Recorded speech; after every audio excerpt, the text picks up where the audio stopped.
despite the global economic crisis. Има няколко причини, поради които в Полша успяхме да се справим добре с кризата.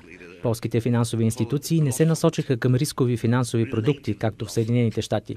Полското правителство не обърна внимание на призивите на различните бизнес лобита да се харчат пари на данъкоплатците в подкрепа на сектори, като автомобилната индустрия и финансовите услуги. Полските бизнес кръгове не реагираха истерично на кризата. Паниката беше само в медиите и финансовите среди. Полската икономика заложи повече на вътрешното потребление. Около 40% от растежа се дължи на местния пазар. Икономиката ни е по-малко свързана с експортните пазари, отколкото тази на Германия или Франция. Не сме специализирани в производството на автомобили или в някакъв друг стратегически сектор. По-скоро развиваме 10-12 отрасъла, което дава възможност за бързата им взаимозаменяемост по време на криза. Помогна ни и огромната инжекция от европейски пари. В момента се редим на опашка, за да влезем в еврозоната, но това, че не сме все още вътре, ни помогна много в кризата. Покачи се обаче безработицата. Увеличи се бюджетният дефицит. Забави се осъществяването на някои социални програми. Все пак в Полша наблюдаваме кадифена криза.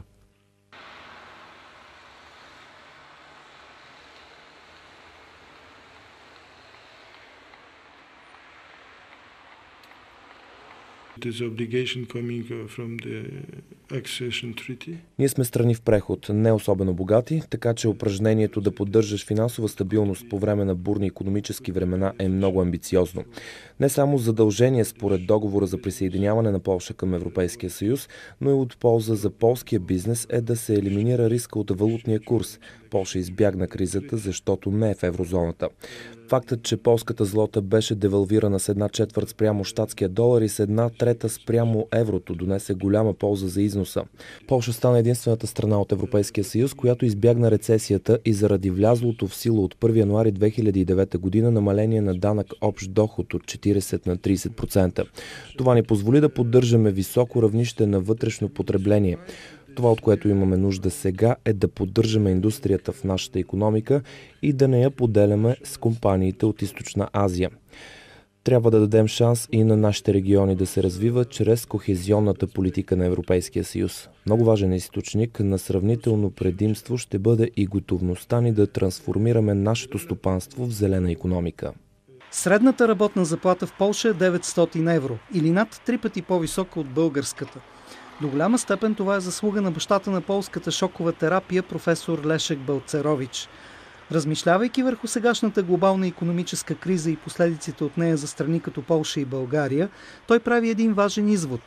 Грешките в държавната политика на водещите страни са много важна причина за кризата, защото политиците обикновено се фокусират върху грешките на пазарите. Не обвиняват себе си, а банкерите.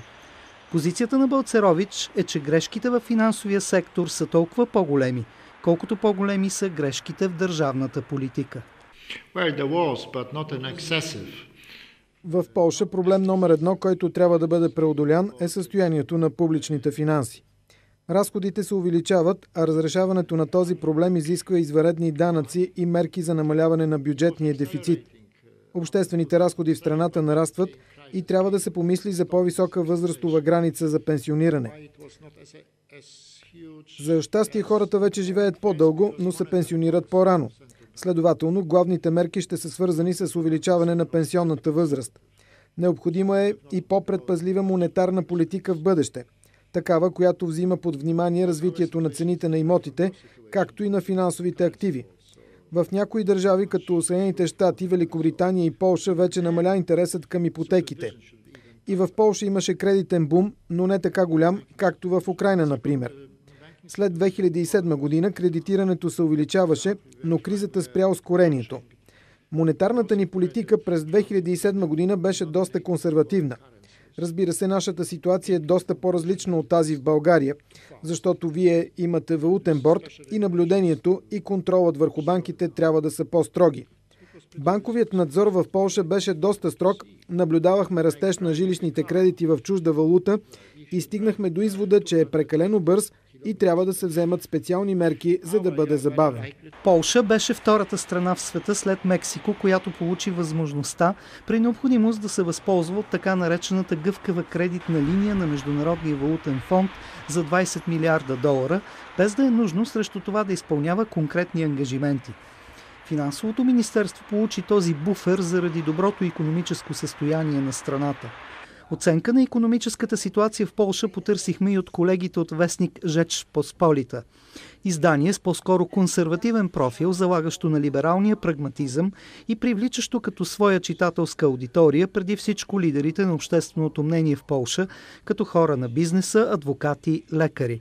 Главният редактор на бизнес новините на Rzecz Pospolita Якоб Курасц открои реформата в социалното осигуряване, преди всичко разширяването на обхвата на частните пенсионни фондове, като едно от средствата на правителството да се справи с значителния бюджетен дефицит от над 6% планиран за 2010 година.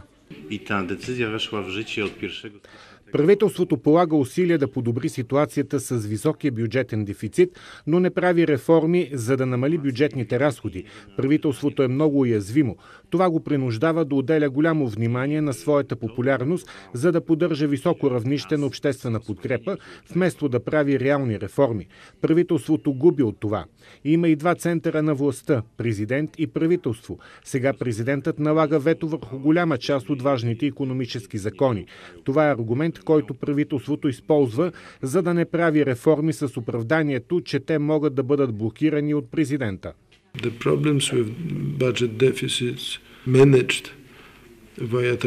Бюджетният дефицит се управлява по традиционни начини. Емисия на държавни ценни книжа, амбициозна програма за приватизация, в която на първа линия сега са най-големите енергийни компании и Варшавската фондова борса, както и на други компании от инфраструктурата, провеждане на твърда политика на бюджетни ограничения. За привличането на чуждестранни преки инвестиции, полското правителство разчита на специалните икономически зони. Всеки инвеститор в тях сега се наслаждава на данъчна ваканция до 2012 година. То отпуска безвъзмездна помощ за компании, които приемат инвестиционни програми и разкриват нови работни места. Все повече отговорности в привличането на инвестиции се делегират на местното самоуправление. Основното ни предимство за привличане на чуждестранни инвеститори в Полша, дори в апогея на глобалната криза, е, че ние им доставяме политическа и икономическа стабилност. На второ място е качеството на полската работна сила. Западните компании вече не идват в Полша заради евтиния труд, каквато беше ситуацията през 90-те години. Вече трудно може да се очакват инвестиции в големи фабрики с 10 000 работни места. Тежест има и големия вътрешен пазар от 39 милиона потребители. Инвеститорите оценяват факта, че законите са стабилни и не се променят по средата на икономическата игра. Безспорно предимство е и членството ни в Европейския съюз и факта, че Полша е най-големият бенефициент на еврофондове. Най-слабото ни място все още е необходимостта да завършим изграждането на качествена инфраструктура, предимно магистрали и железопътни линии. Едно от най-положителните качества на полската система на пазарна икономика е, че няма олигарси и тесни връзки между политика и бизнес. Чуждите компании инвестират чрез процеса на глобална рационализация на производството. В Полша се произвеждат предимно авточасти и компоненти за авиоиндустрията, а не цели автомобили и самолети. Интерес има към изграждането на бизнес-центрове и кол-центрове, както и към проекти в хранителната промишленост, химията, възобновяемите енергийни източници и биотехнологиите. Извън енергийния сектор, връзките ни с страните от бившия съвет за икономическа взаимопомощ са слаби. От гледна точка на привличането на инвестиции, основен проблем за Полша в момента е факта, че хората, които взимат решения дали да вложат пари там, оценяват макроикономическите показатели на Централна Европа като цяло, а не разграничават Полша от Румъния, Латвия или Естония. За тях всички страни в региона са едни и същи като икономическо състояние. Около 1/3 от всички инвестиции в Полша се падат на европейските фондове. Страната е на първо място в Европейския съюз по усвояване на европейски средства. През периода 2004-2006 година в Полша са вложени 12,8 милиарда евро по европейски програми. За времето от 2007 до 2013 година са предвидени над 67 милиарда евро. В началния период на членството ни в Европейския съюз от 2004 до 2006 година главната ни загриженост беше за това дали разполагаме с достатъчен административен капацитет за усвояване на фондовете и дали имаме достатъчно